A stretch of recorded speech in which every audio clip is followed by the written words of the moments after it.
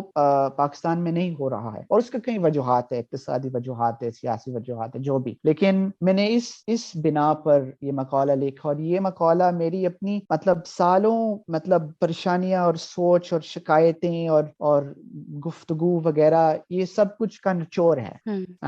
تو یہ ہے، لیکن اس کے پیچھے ایک گہری چیز ہے. یہ صرف یہ نہیں ہے کہ بھائی ہم انگریزی الفاظ استعمال کر رہے ہیں اور یہ نہیں کرنی چاہیے، یہ نہیں ہے. زبان کا استعمال کبھی غیر جانبدار نہیں ہوتا ہے. زبان ہمیشہ کسی تہذیب یا تاریخ سے وابستہ ہوتی ہے. تو میری اپنی ایک ذاتی تنقید ہے، پریشانی ہے مغربی جدیدیت اور عالمگیری سے، یعنی globalisation and modernity, western modernity and globalisation. اور میں سمجھتا ہوں کہ انگریزی زبان ان دو چیزوں کا ایک اعلیٰ انتشار ہے ان کے لیے. تو میں سمجھتا ہوں کہ اردو بولنا یا عربی بولنا یا جو بھی اپنی مقامی زبان ہے، یہ دراصل ایک استعمار مخالف عمل ہے. اپنی زبان کو اپنانا اور ہر مجال میں پختہ طور پر اس کو استعمال کرنا، یہ استعمار مخالف عمل ہے. تو یہ میری مطلب میرا مقالہ کا مطلب پس منظر ہے کہ ایک تہذیبی تنقید ہے یا ایک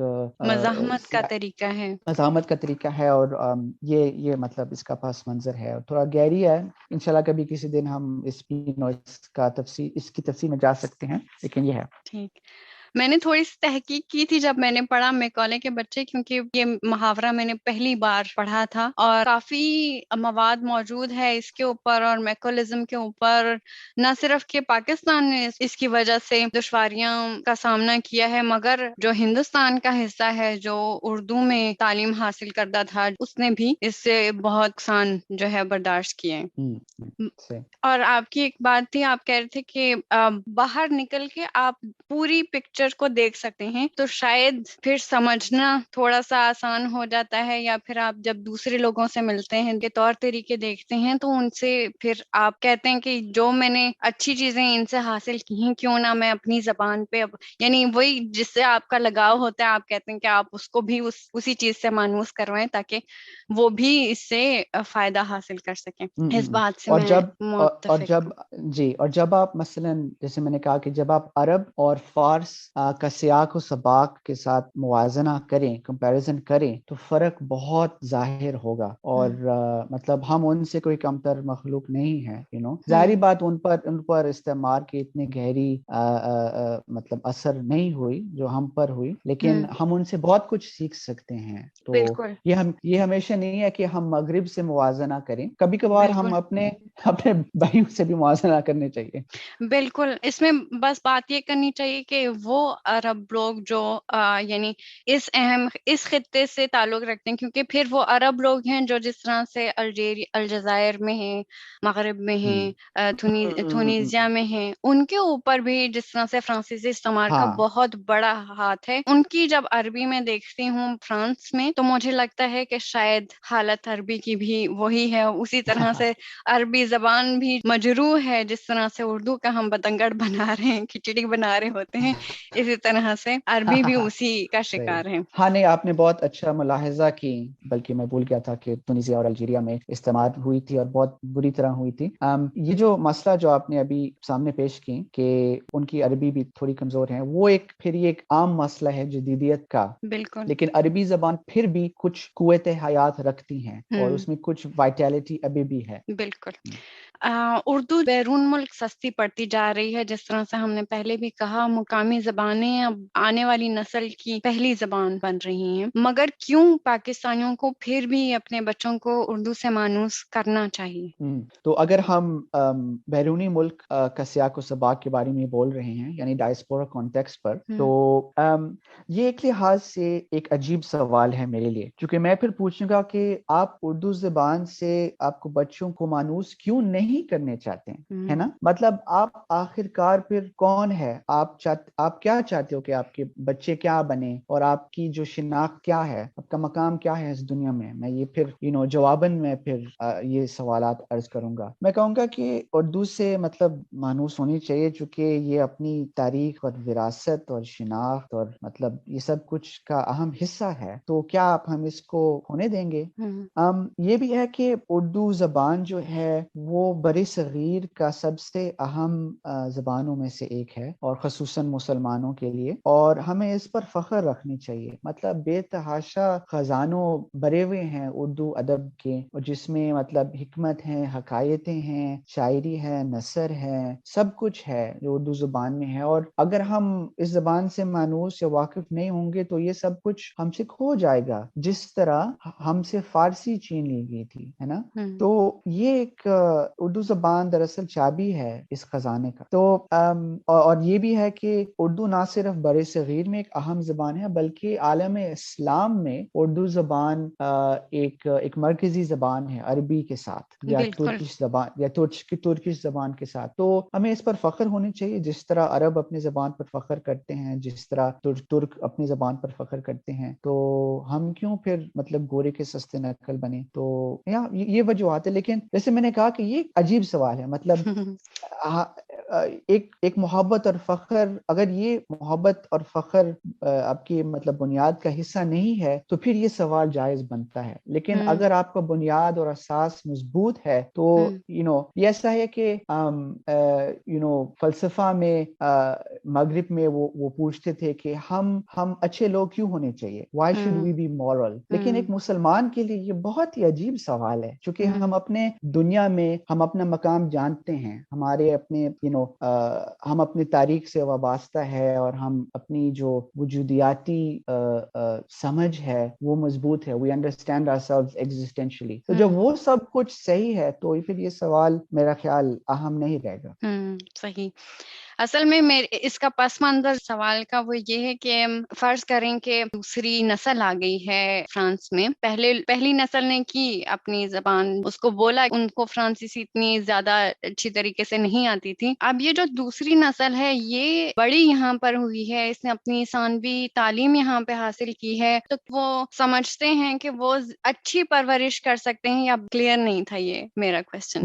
نہیں، میں سوال بالکل واضح تھا، لیکن پھر میں ایک دوسری جانب سے جواب دینا چاہتا تھا، اور یہ جو حالات جو آپ نے بیان کی یہ آسٹریلیا میں بھی ہے، یہ ایکچولی ڈائسپورا میں ہونے کا یہ قدرتی نتیجہ ہے۔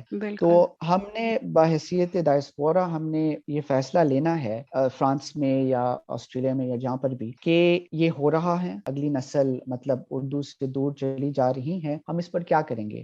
اور اجتماعی طور پر ہم کچھ پہل لینے چاہیے، مثلاً کوئی تعلیم گاہ بنائے، کوئی اچھا سا پروگرام بنائے، اردو کو چمکدار بنائے نئی نسل کے لیے، تو یہ چیزیں ہونی چاہیے۔ یہ انفرادی طور پر پھر کام نہیں ہوگا، یہ زبان پھر چلے جائے گی ہم سے۔ تو یہ میرا ایک مطلب چھوٹی سی ایک خیال ہے یا نکتہ ہے۔ جی، اس کے اوپر میں مزید تھوڑا سا یہ کہنا چاہوں گی کہ میں سمجھتی ہوں کہ جس جگہ پر آپ رہائش پذیر ہوں وہاں کی زبان سیکھنا لازم ہے لوگوں کو سمجھنے کے لیے یا آگے مزید ترقی کرنے کے لیے، مگر اپنی زبان کو کسی لائق نہ سمجھنا درست نہیں ہے۔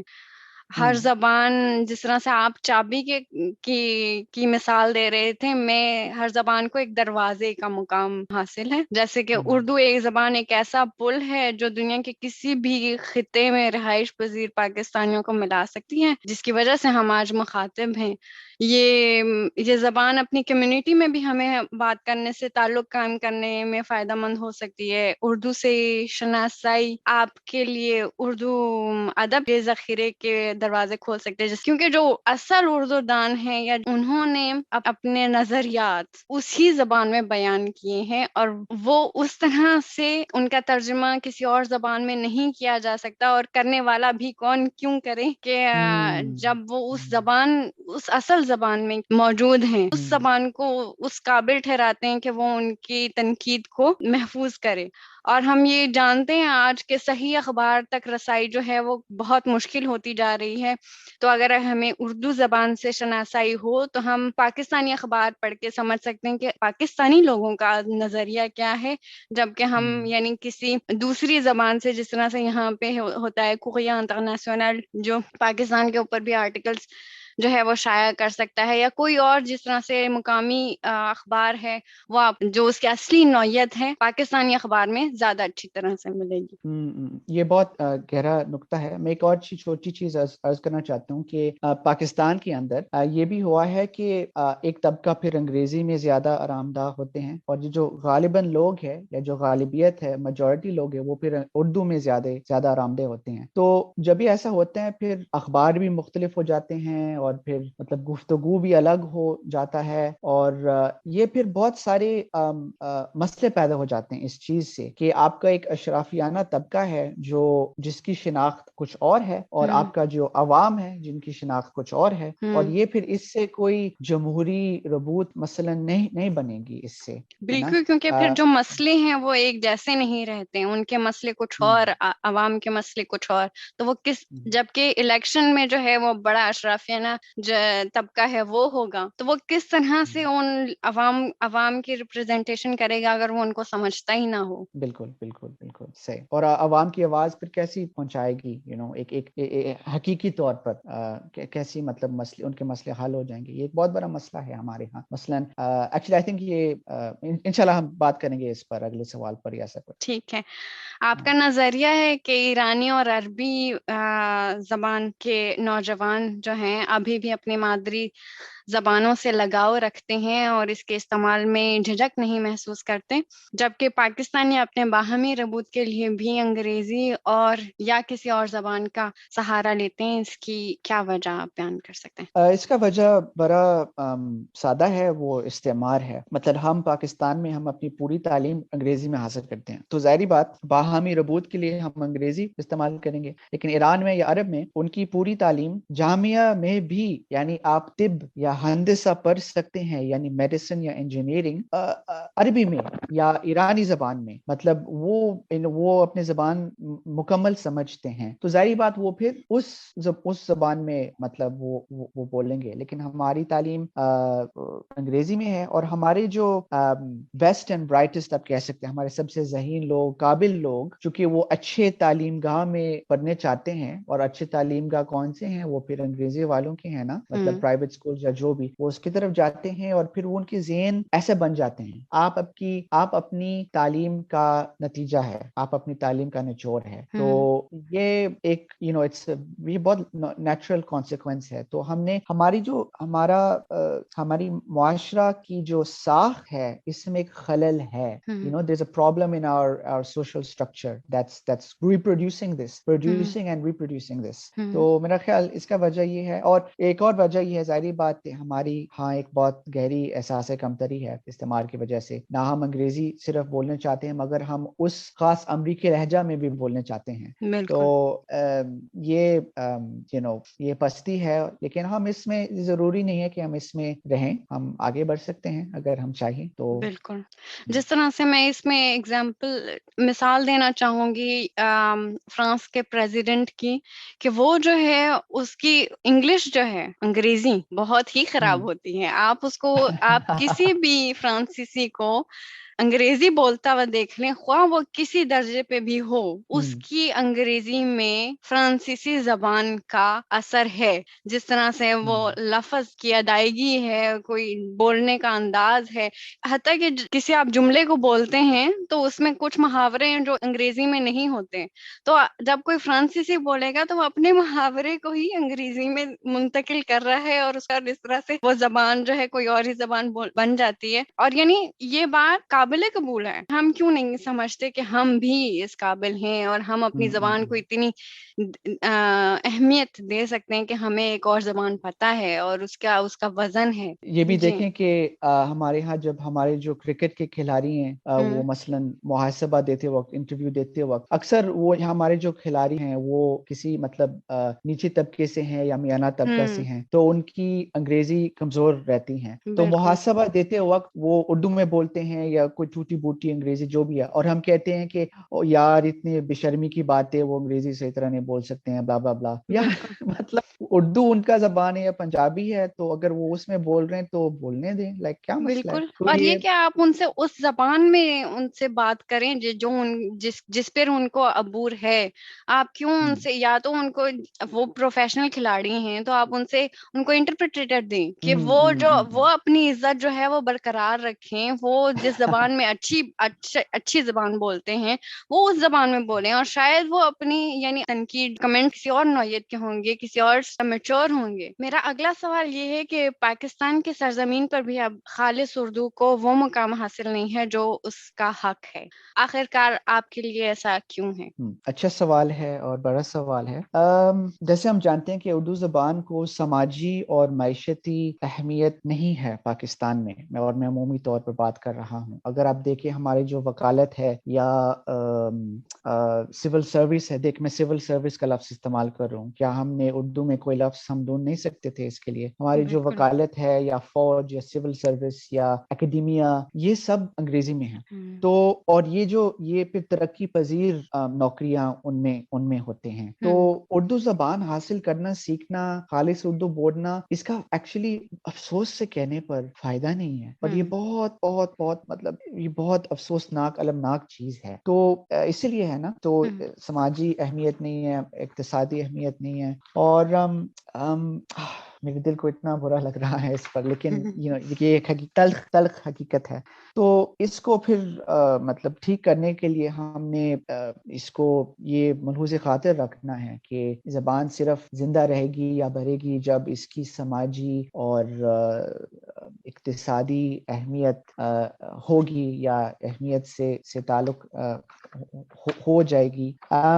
جیسے میں نے کہا تھوڑی دیر پہلے کہ ہمارے جو سب سے اچھے، سب سے ذہین لوگ وہ پھر انگریزی تعلیم گاہ کی طرف جاتے ہیں جہاں پر انگریزی زبان مرکزی زبان ہے. تو یہ جو اردو میں جو کام ہو رہا ہے، اس کی جو قوت حیات یا اس کی جو تخلیقی کام، وہ اتنا نہیں ہو رہا ہے جتنا ہونی چاہیے. کیونکہ سب سے اچھے لوگ انگریزی کی طرف جا رہے ہیں، وہ پھر انگریزی میں لکھتے ہیں، بولتے ہیں، وغیرہ وغیرہ. تو اردو میں کمتر معیار تعلیم دی جا رہی ہیں. لیکن یہ ایک حالات ہے جو صرف گزشتہ 30 یا 40 سال سے چلی آ رہی ہیں، اور ابھی اس کا شاید آپ کہہ سکتے ہیں کہ ہم یہ 30-40 سال کی غفلت کا نتیجہ ہم ابھی دیکھ رہے ہیں. اگر آپ پہلے دیکھیں، مطلب 20ویں صدی کے اوائل میں، یعنی بٹوارے سے پہلے یا 50 کی دہائی میں، 60 کی دہائی میں، اردو میں بہت کم اردو میں ہوتی تھی، اور معاشرے کے ہر طبقہ سے، یعنی ترقی پسند لوگ، لبرل لوگ، اور تحفظ پسند لوگ، کنزرویٹو لوگ، سب اردو استعمال کرتے تھے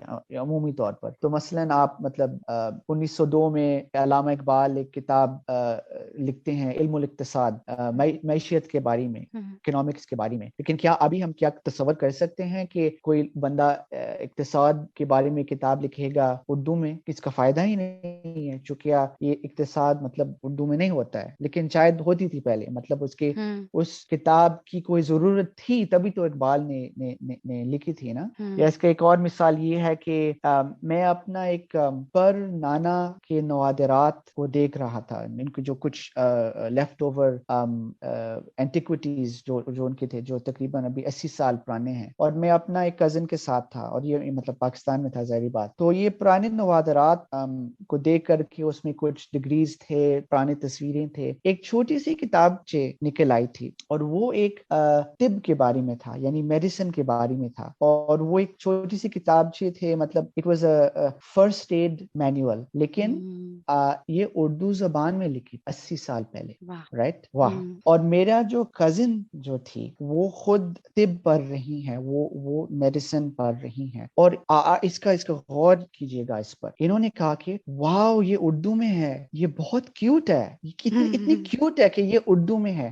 یعنی ان کے لیے, اور یہ گہری نفسیاتی چیز ہے, ان کے لیے قابل قدر علم, حقیقی علم صرف انگریزی میں ہو سکتا ہے, اردو میں نہیں, ہے نا. یہ, اور میں نے اس کا پھر I saw that, یہ میری مطلب انٹرپریٹیشن ہے جو میں نے دیکھا ان سے. اور لیکن 80 سال پہلے یا 50 سال پہلے یہ کوئی مسئلہ نہیں تھا. ہاں اردو میں ہے, اچھی بات ہے, کریں. تو کچھ ہوا ہے, کچھ خلل آ چکا ہے ہمارے ہاں گزشتہ 30 سے 40 سال سے. اس کا کہنے کا مقصد یہ ہے آخر کار کہ حالات اچھی تھی پہلے, حالات ابھی بری ہے, مستقبل میں حالات بہتر ہو سکتی ہیں, لیکن یہ ہماری انفرادی اور اجتماعی عمل اور شعور پر مبنی ہے. بالکل. جی وہی کہ جو ہم بیج بوئیں گے آج, اسی کی کھیتی باڑی پھر ہم بعد میں کریں گے. ہاں صحیح, جی بالکل. اور ایک بات میں مزید کرنا چاہ رہی تھی کہ اردو جو ہے وہ تخلیقی صلاحیتوں کھو چکی ہے, کہ ہم اپنے نئے الفاظ جو ہیں وہ نہیں بنا رہے آج کل. جس طرح سے آپ کہہ رہے تھے انٹرنیٹ ریلیٹڈ, یا جو بھی, ہم پوری طرح سے اس زبان کو نہیں استعمال کر پا رہے ہیں. آپ دیکھیں کہ عربی زبان میں انہوں نے ہر نئے جو فینومینون جو آیا ہے, انہوں نے اس کا الفاظ رکھا ہے, یا انہوں نے نئے الفاظ ایجاد کی. مثلاً ان کے لیے انٹرنیٹ براؤزر کے لیے ایک لفظ ہے, یا ہیش ٹیگ کے لیے لفظ ہے, جو ہمارے ہاں نہیں ہے. بالکل. لیکن ہو سکتے ہیں, اور ایرانی والوں نے بھی ایسا کچھ کیا ہے. تو ہم حرف نقلی پر محتاج ہے, یعنی ٹرانسلیٹریشن پر محتاج ہے, لیکن ہم ترجمہ ضرور کرنی چاہیے, یا ہم نئے الفاظ تخلیقی صلاحیت مطلب رکھنی چاہیے. اور اردو, جیسے میں نے اپنا مقالہ میں لکھا تھا کہ اردو 3 لسانیاتی وراثت کا نچوڑ ہے. تو فارسی, سنسکرت اور عربی, تو ہمارے ہاں بہت ذخیرے ہیں. اگر ہم کبھی کسی دن خود اعتمادی رکھ سکتے ہیں اپنے آپ پر, تو پھر ہم کریں گے. بالکل انشاءاللہ. اردو زبان کو ایک جامع اور اہم زبان بنانے کے لیے ہم انفرادی اور اجتماعی طور پر کیا کر سکتے ہیں؟ تو میرا اس پر کچھ تھوڑی چھوٹی سی مطلب نکتے ہیں. اولاً ہم اردو میں لکھنی چاہیے. یہ جو لاطینی اردو ہے, ہم نے اس کو چھوڑنا ہے, کیونکہ یہ جو روش ہے, یہ جو طریقہ ہے, یہ سلوک ہے, یہ نہ صرف زبان کو بگڑ رہی ہیں, لیکن ہمارے ہاں ہم مطلب ہماری جو زبان کا علم و شعور, اس کو بھی بگڑ رہی ہیں اس سے. تو ہم نے اردو حروف میں لکھنا ہے, لاطینی میں نہیں. اور ہم نے پھر زبان کے ساتھ ایک لگاؤ رکھنا ہے, ایک محبت رکھنی ہے. ہم نے جو بھی الفاظ ہیں, ہمیں ان کو سیکھنے چاہیے, اور یہ ہم انفرادی طور پر کر سکتے ہیں. خلا ہے, ہم اس کو ضرور پھر کرنی چاہیے. اور ہمیں مطلب اردو ادب پڑھنی چاہیے. اس کے ساتھ ہم نے یہ تعلق مضبوط کرنا ہے, جو کہ جب آپ پڑھتے ہو, زبان بولنا ایک چیز ہے, لیکن جب آپ پڑھتے ہو تو وہ صحیح زبان کی قوت اور مزہ اور گہرائی اور مٹھاس اور شناسائی اس سے آتی ہے.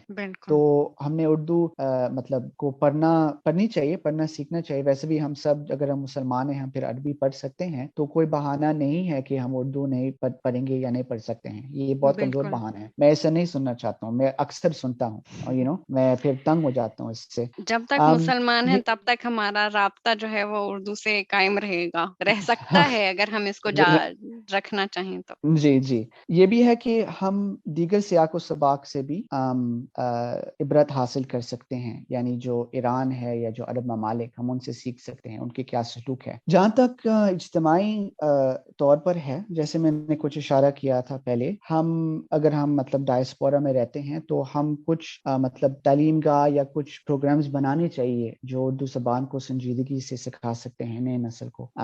اور ہم کم از کم ہم یہ شعور رکھنی چاہیے کہ یہ جو زبان ہے، اگر ہم اس کی صحیح دیکھ بھال نہیں کریں گے، اگر ہم اس پودا کو پانی نہیں دیں گے تو یہ ہم سے کھو جائے گی، یہ مر جائے گی. تو ہمارے ہاں یہ شعور ہونی چاہیے، اور یہ شعور ہونی چاہیے کہ یہ ایک عظیم زبان ہے، گہری زبان ہے، گہری ثقافت ہے، اور اس سے کے ساتھ جڑا رہنی چاہیے. یہ ہماری مطلب شناخت ہے. اور اگر ہم ایسے نہیں کریں گے تو ہم کچھ اور بن جائیں گے، اور کچھ بھی بن سکتے ہیں اس دنیا میں، یہ آپ کی مطلب حق ہے. لیکن ہم نے یہ سوالات خود سے پوچھنا ہے کہ یہ جو چیز ہے، یہ خزانہ ہے، یہ جو قیمتی چیز ہے، یہ اس کی دیکھ بھال اگر نہیں ہوگی تو چلی جائے گی. تو بس یہ ہے. بالکل، ہم اس بات پر اتفاق کر سکتے ہیں کہ انقلاب کل تو آنے سے رہا، مگر ہر کوئی اپنی جگہ پر کوشش کر سکتا ہے کہ اردو کو ترجیح دے اور وہ مقام دینے کی کوشش کرے جو اس کی یہ اصل مستحق ہے. خاص طور پر جب ہمارے تعلیم یافتہ طبقے سے گزارش ہے کہ وہ اپنی اردو زبان کو فخر کا باعث مانیں اور اس کا استعمال کریں. کسی جرمن نے یا فرانسیسی نے اپنی زبان نہیں چھوڑی کیونکہ اس کو انگریزی آ گئی ہے. اور آگے یہ لفظ جو ہیں میرے خیال سے اقبال کے ہیں، ہمت مردہ مدد خدا. جب تک دم میں دم ہے کوشش جاری رکھیں. اور یعنی اردو لغت حکومت پاکستان نے بنائی ہے، اس سے آپ فائدہ اٹھائیں. جو بھی انٹرنیٹ پہ مواد اب بہت زیادہ ہو گیا ہے، اس سے فائدہ اٹھائیں اور اردو سیکھنے کی کوشش کریں، اردو کو منتقل کرنے کی کوشش کریں. اور اس کے ساتھ ہم سامعین کے بہت شکر گزار ہیں کہ انہوں نے اس پوڈ کاسٹ کو سنا. حمزہ، ہم آپ کے بہت شکر گزار ہیں کیونکہ آپ نے باوجود اس کے کہ آپ سفر میں ہیں پوڈ کاسٹ میں شریک ہوئے. اور سامعین کو میں یہ بتاتی چلوں کہ آپ کی یہ تحریر جس کے اوپر ہماری گفتگو ہوئی اور باقی مضامین آپ کے بلاگ پر دستیاب ہیں، جس کا ایڈریس ہے سربلند SURBULAND.blogspot.com. سامعین، مزید بات اور گفتگو کے لیے دوبارہ ملیں گے. اگر آپ اس گفتگو سے متاثر ہوئے ہیں تو ہماری درخواست ہے کہ آپ اس کو اپنے دوستوں اور عزیز و اقارب کو بھی بھیجیں. اپنا خیال رکھیں. شکریہ بہت بہت حمزہ. فی جی امان بہت اللہ. شکریہ. فی امان اللہ.